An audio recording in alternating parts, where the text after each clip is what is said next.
Hey guys, it's Tanner with Build.bot, and I want to show you how to build some floor cabinets and upper wall cabinets along with the countertop. So stay tuned. It's going to be a long video, but I hope that you find it helpful if you plan on building cabinets yourself. Let's get right to work. So I found this stack of maple veneered plywood on a Facebook Marketplace ad, and for $500 I got some 3/4 inch material, 1/2 inch, and 1/4 inch. And this is going to be perfect for this cabinet project. The first thing I'm going to do is cut everything down into more manageable lengths, and then we can get started on assembling these cabinets. We're doing 5 total cabinets. This is 1/2 inch material. This is the back panel, 31 by 30. And then I have the bottom panels over here. Those are 29.5 by 21 3/4. And then I have the side panels stacked up over there. Those are 35 tall, 21 3/4 wide. Now I'm going to take and cut out a 4-inch by 4-inch toe kick. If you're limited on tools, you can easily use a handsaw, jigsaw, or circular saw to cut out this toe kick. I have a bandsaw, so I just set up a jig so I could repeat these cuts because I'm doing 10 of these panels, and this worked really well. I didn't even have to measure after I got it set up, and I was able to cut them all in no time. Then it's time to cut out that bottom dado for the bottom shelf of the cabinet to sit into. The router table works really slick for this. I also cut out a 5-inch chunk of 3/4 inch plywood that's going to go across the top front of the cabinet as an extra support and a way to attach the countertop to the cabinets themselves. This is going to get pocket holed in and increase the rigidity of the cabinet overall. This is a simple step that I highly recommend you do. Once you've got all of your pieces cut out, it's time to assemble, and I'm using some Type-On 3 glue and then a combination of 2-inch brad nails and then wood screws that are countersunk. I also highly recommend that you use some 90-degree clamps, or at the very least check to make sure everything is square. The back panel I'm using is a 1/2 inch, and you can get away with a 1/4 inch, but a 1/2 inch back panel will increase your rigidity and allow you to fasten it to the wall in a much broader area. The other nice thing about a rigid back panel is if your cabinet is out of square, this will help you pull everything true. With some brad nails, glue, and screws, this cabinet is now going to be nice and square and very strong. Okay, it is 1:30. I started at about 9 o'clock today, maybe a little bit sooner, and just went straight through, and I finished 5 frames for 30-inch base cabinets. Now there may be fancier ways to build a cabinet, but after all of this glue sets up, I would challenge pretty much any cabinet maker to make a stronger cabinet. I mean, the reality is it can't pull apart in this direction because this is holding it, and the back panel is a 1/2 inch, so it's super sturdy. And when the glue dries, it basically turns into one solid cube. So pretty simple way to build a really, really solid cabinet. And I'm not trying to spread any hate towards cabinet makers. You guys are incredible in your own realm. And if you are a cabinet maker and you have any suggestions or reasons why not to build them this way, I'd love to hear your logic there, because I'm always looking to get better, especially in the cabinet world, because it's not a strong suit of mine.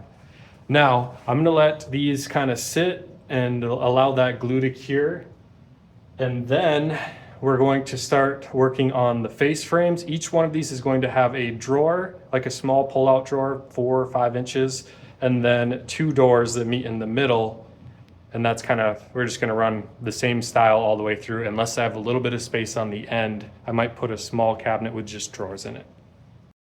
Now we're on to the face frames, and I'm going to rip these all down to 1 3/4 inches. You can adjust the width of the face frames accordingly, but I think 1 3/4 inches is a pretty good thickness. These are made out of 4/4 solid maple.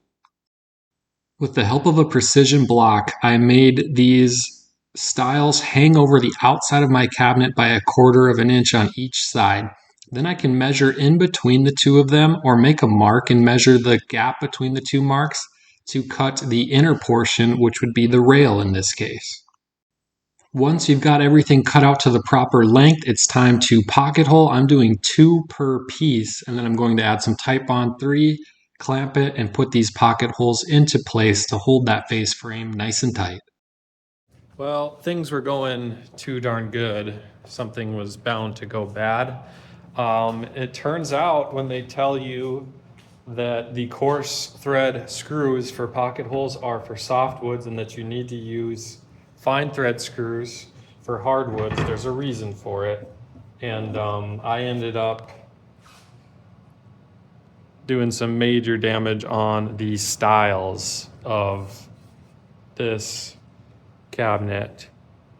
Got a little crackage on both of those, and then this one was really bad.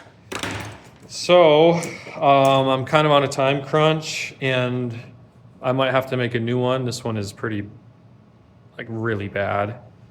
And I'm going to just glue them all together without any pocket holes and clamp them overnight. And then I ordered some fine thread screws that hopefully will be here in a few days. But for now, I'm going to get them all at least glued up. And then I think those pocket hole screws are going to be necessary just because it's an end grain to edge grain glue up. So I'm incredibly impatient, and I want to get this done because I'm going to be gone next week, and it'd just be nice to have it all done. So what I'm going to do is pre-drill into the pocket hole and then into the stile. I already did that. And now I'm going to use these coarse thread screws, which you're not supposed to use. Do not do this at home. Just buy the dadgum fine thread ones. I'm going to put a little paste wax on here, say a quick prayer, and see if this will actually work.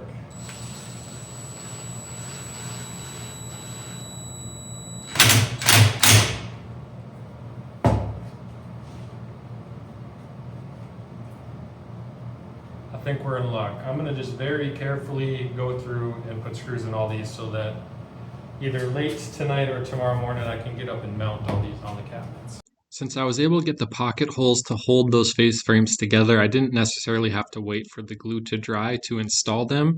And I just used a spacer block to get a 1/4 inch overhang on each side.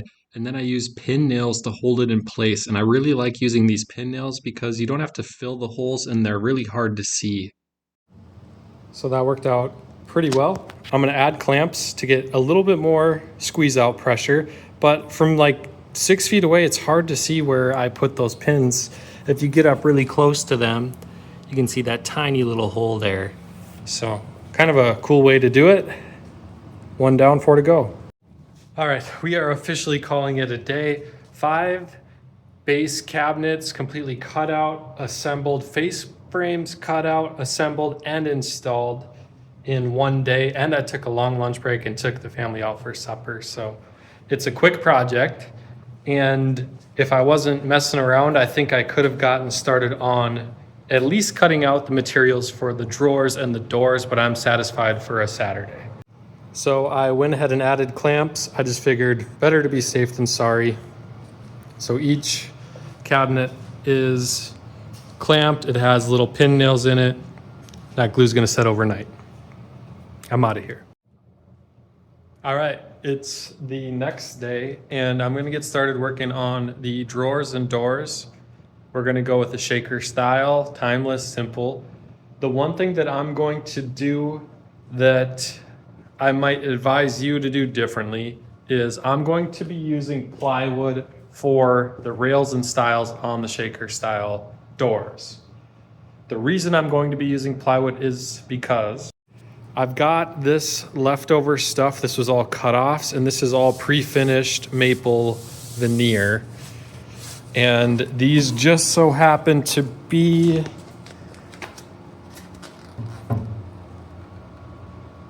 like the perfect length to make rails and stiles out of. So rather than going out and buying and spending more money on this project, I'm going to use what I have.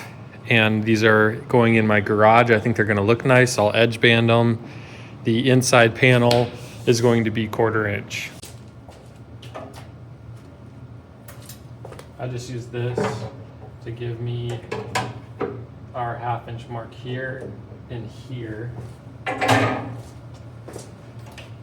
And I'm going to make 2 doors. So I need to find the center of my door, which is 27 and 7/16 divided by 2. A little bit of math there. And then I'm going to do my overhangs on top and bottom. I can measure for my style from here to here, which is going to be 24 and an eighth. That's going to be cut true to length.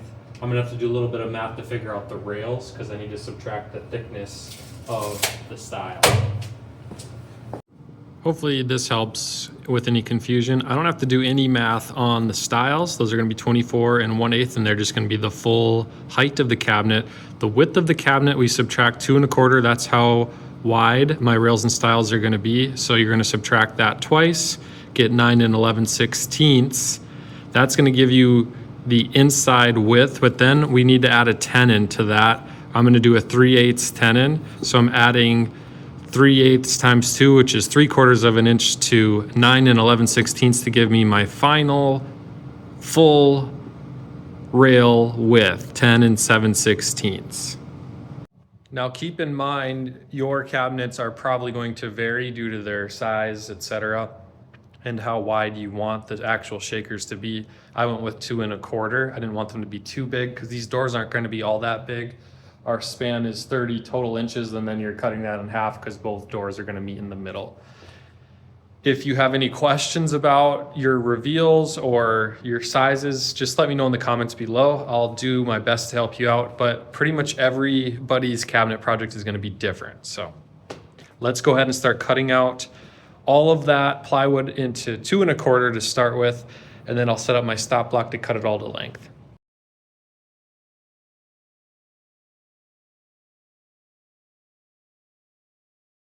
All right, I set a stop block up, so I got all of these rails and all of the stiles cut out to the exact same length.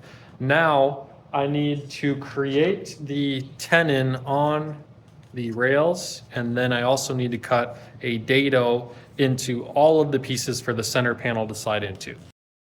As mentioned earlier, I used a 3/8 measurement for the tenons on those rails. So I'm setting my saw height to 3/8, and I'm going to cut a 3/8 dado into all of these rails and stiles. Set your saw blade and then run the board through, flip it, run it through again, and you'll get a perfectly centered dado, and make sure it fits over your plywood. Now I'm working on cutting out the tenon. So I set the saw blade to the bottom part of that dado, and then I'm using a 3/8 measuring block again to make my little mark. Then I set up my fence with a stop block because you don't want to be running this board directly along your original fence as it's going through the blade because it causes some binding, and that stop block is just going to give me that perfect 3/8 reveal. Before you get into turbo drive mode and cut out 40 different rails, make sure you check the fitment, because if you're too deep or too shallow, you won't get a nice tight fitting joint. And I ended up having to do a slight adjustment and got to this point where everything looked really good. Now I can motor through all of those and work on the center panels for the shaker style cabinet doors.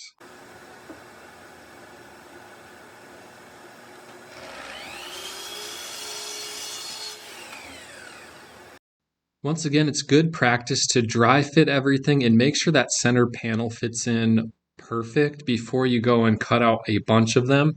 Just take my word for this. I may or may not have made a mistake and had to recut a bunch of different panels, so check your fitment before you batch everything out.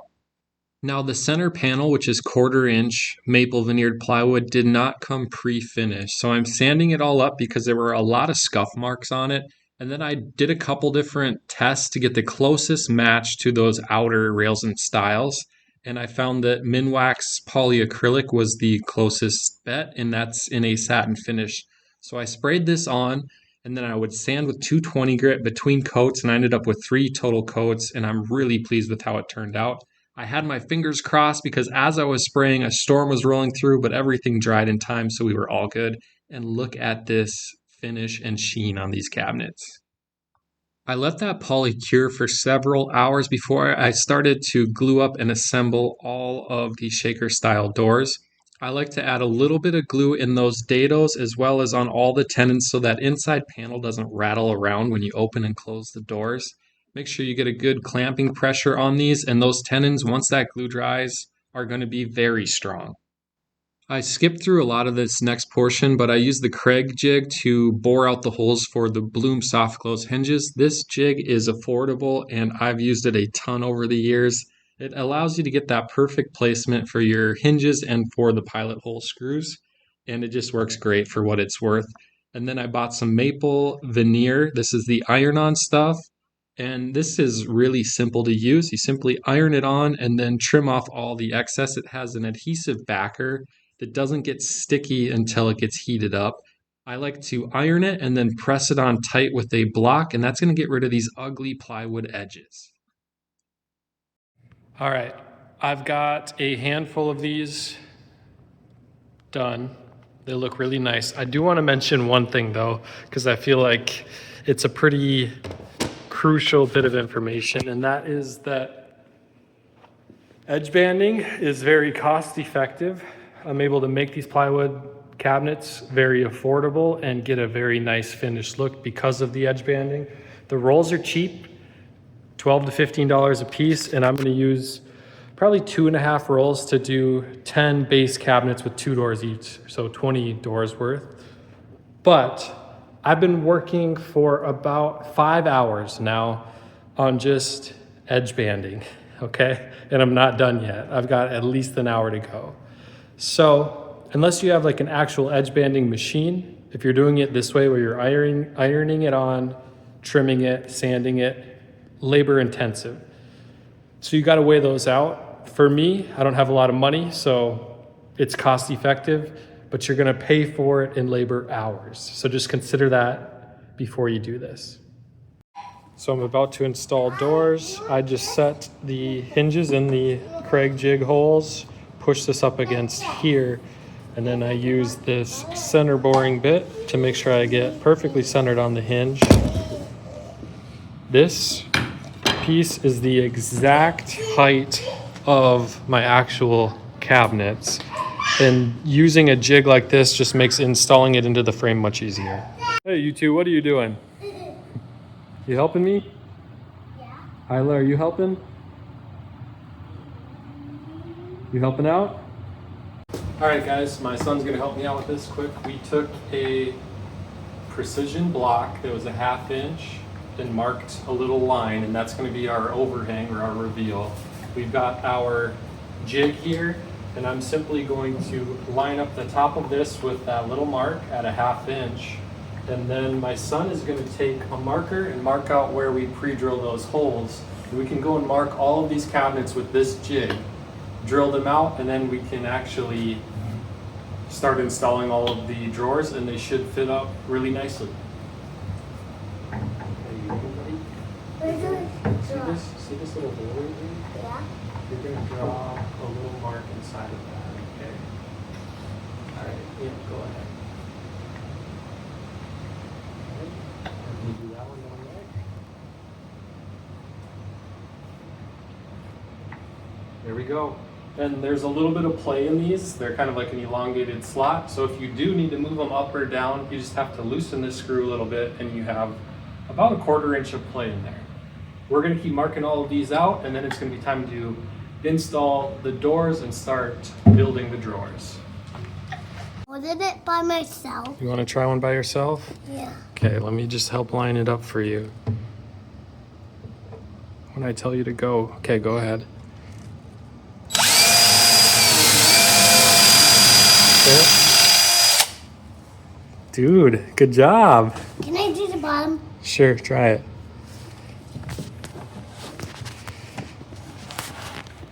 Let me do something. Okay. Here, back up just a little bit. There you go. Put it on your mark. Okay, go ahead.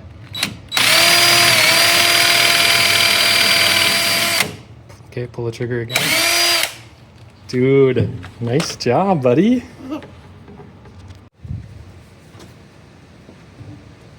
All right, so we may have to do some fine tuning here, but we are going to, I pre-drilled in the middle of the mark that Kai made, and we're going to attach the hinges to the face frame.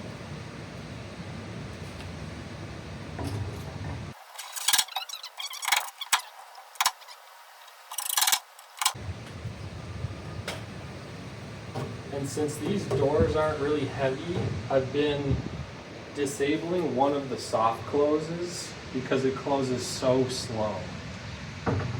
So then you have to reopen it and then it should close faster. Just like that. So Kyle, you want to back up a little bit so the camera can see this?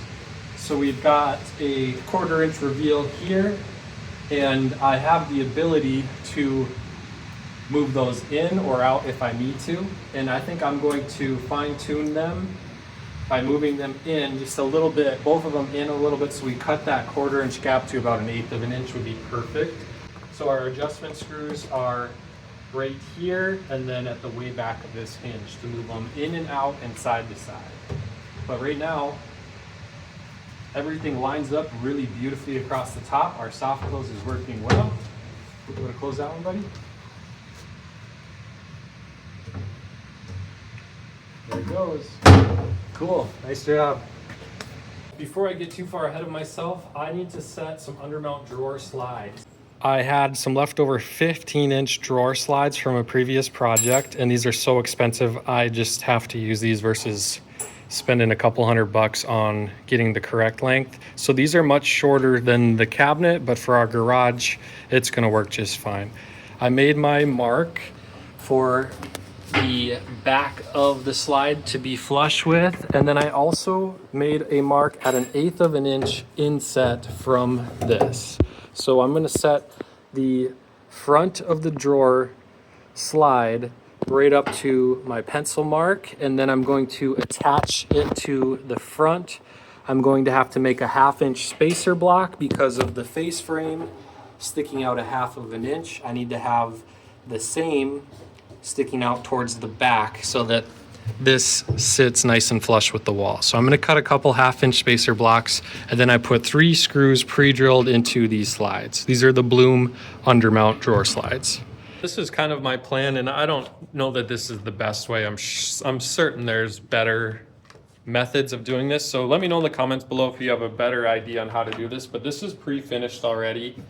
So what I went ahead and did is, I don't know if this will show up, but here I took a drill bit and just kind of put a bunch of tiny little divots in here to kind of break through the glossy finish. And I'm going to take some 5-minute JB weld, and I cut some little 1/2 inch blocks, and I'm going to epoxy and then brad nail this or screw this to the side of the cabinet. Once the epoxy sets up, then I'm going to screw the slides to this. So if you got a better option for this, I'd love to hear it in the comments below, but that's what I'm gonna go with. I hope it works out. Definitely buy this Montana center boring bit because you can use it for the hinges and the slides. I pre-drill and put 2 screws in the front and then 2 screws on the back of that pad back there. Now it's time to cut out the material for the drawers themselves. And you need to cut out a dado for the 1/4 inch bottom panel into all sides.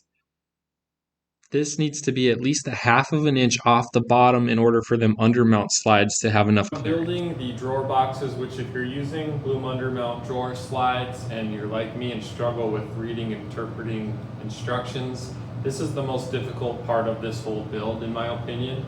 And what I recently have found out is use some AI to your advantage. I just typed in the opening of my cabinet into Chat GPT, and then I said I'm using the Bloom undermount drawer slides. What size do I need to make the sides, the front, the back, the bottom panel? It gives you all of that. So I highly recommend you do that because every drawer size is going to be different.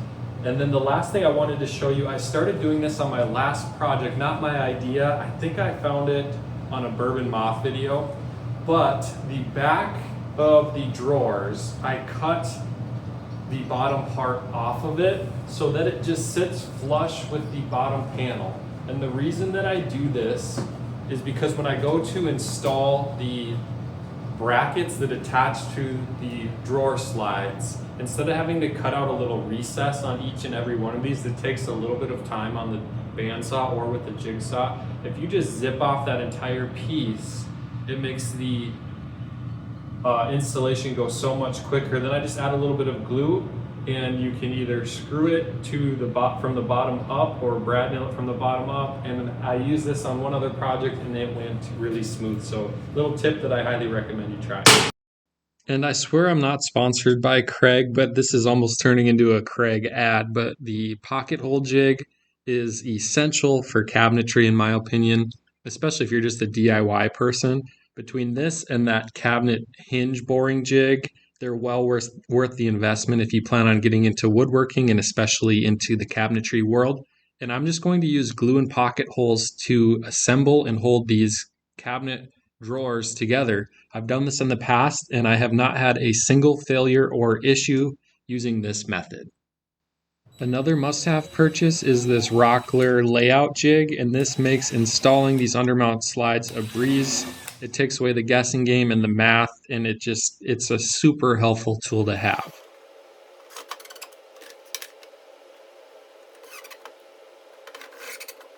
And with the help of the laser, it really gives a good visual. This floor is sloped towards the middle because we have a floor drain. So it kind of naturally just flows in this direction. So our highest point is actually this cabinet, and it very carefully tapers down.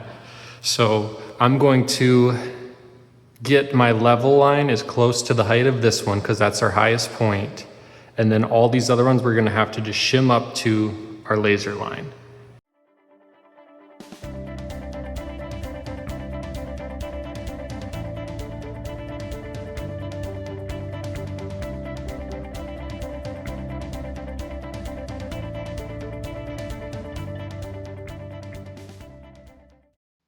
Once you've got all of the cabinets level and shimmed, I grab a couple quick grip clamps and then I pre-drill and run a finished torque screw through those face frames. And this is going to make sure those face frames stay nice and flat and aligned. I'm going to go through and do this to all of the cabinets, and then I'm going to shim behind the cabinets before I actually attach them to the wall. So we're doing the best that we can with this unique floor situation. Our cabinets are nice and level side to side. They're also nice and level front to back. Now, along with the floor being sloped, we're also dealing with our wall, which is pretty common, but see that big gap in the middle? It's tight at the bottom. And then there's like a 1/4 inch gap, and then it's tight up here.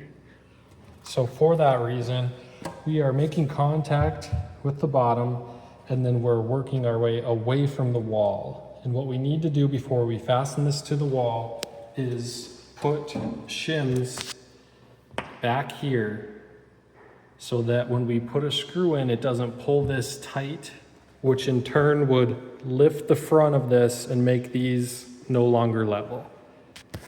So what I like to do is shim the backs as well as in between each cabinet because those face frames stick out further in the front. So you need to make sure you have an equal gap between the cabinet from the front to the back.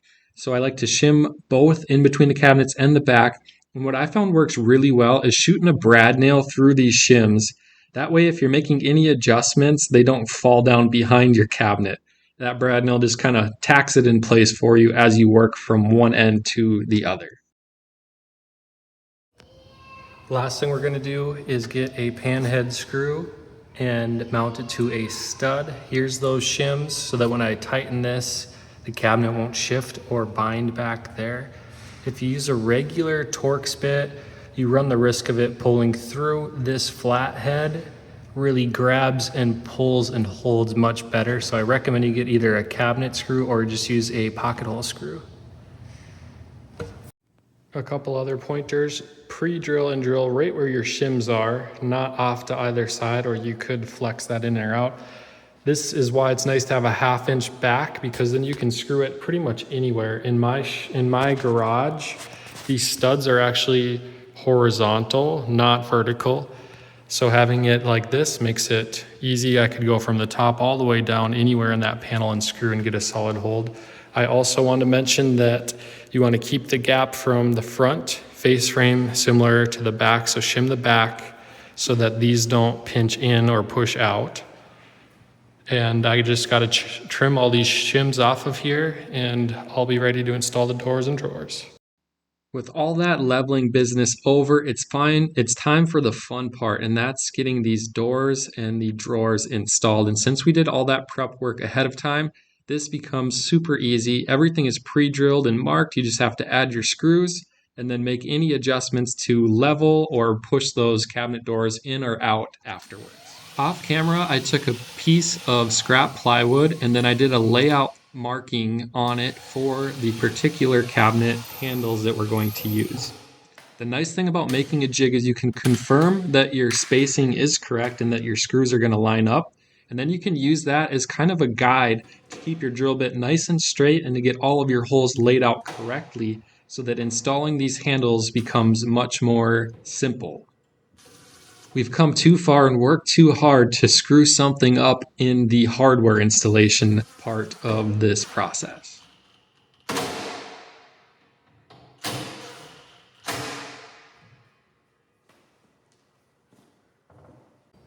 And I don't know what it is about soft closed doors, but they are so satisfying. And this has been a fun build so far. I would really like it if you would like, comment, and subscribe. It helps me out a ton.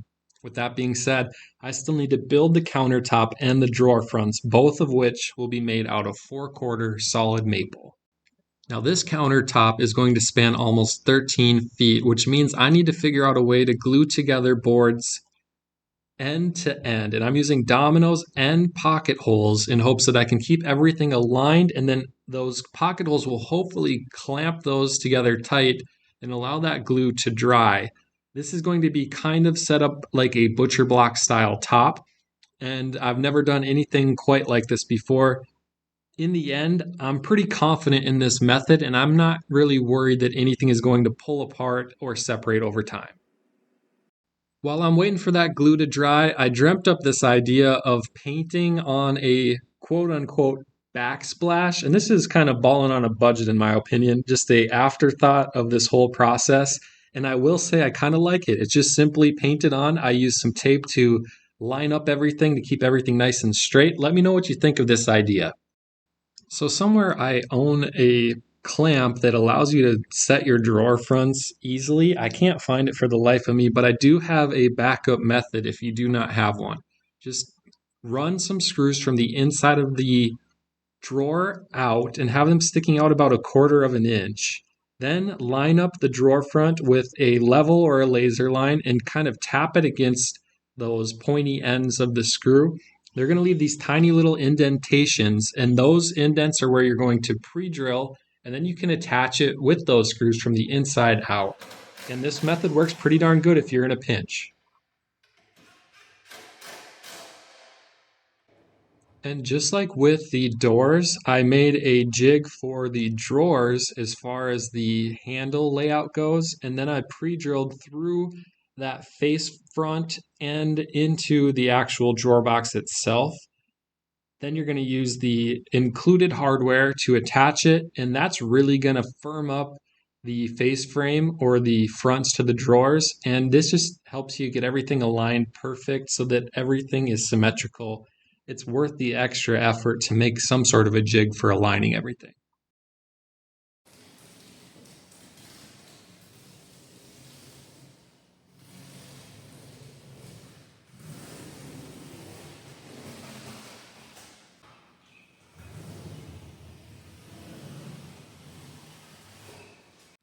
So the top needs a lot of work still. And if you look down the edge of the wall, it goes in, out, and then over there it goes back in. So there's kind of like a gap in this corner, and then also right here, big gap, and then it gets tight in that corner. So what I'm going to do is use a marker and this washer, and I just press this up against here, and this is going to scribe the wall.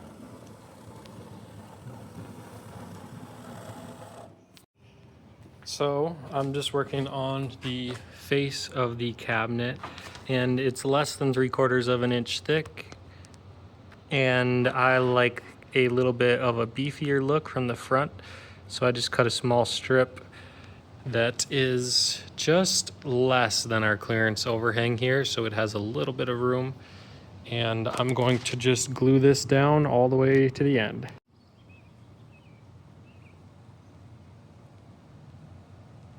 I didn't get footage of me cutting this scribe line, but I used a circular saw and then a grinder to catch up to that line, and it worked out really well. Now I sanded it, and it's time to spray on some more of that water-based polyurethane. Currently raining. First coat looks a little bit blotchy. That's usually how the first coat goes. I'm gonna let this dry. It's probably gonna take a little longer because of the high humidity. And then I will sand it and put on a second coat.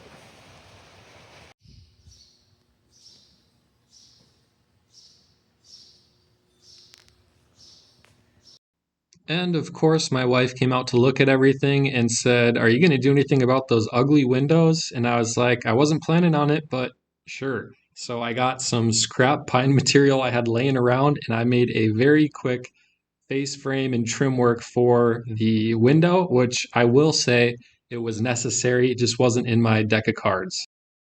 Look at that finish. I don't know if the camera does it justice. Waiting on the very last bit of hardware for that last drawer. I don't know how well you can see. Here's the hole, pre-drilling. And then I'm using these fine threaded screws designed for hardwoods. And it's just a pocket hole screw that's 1.25 inches.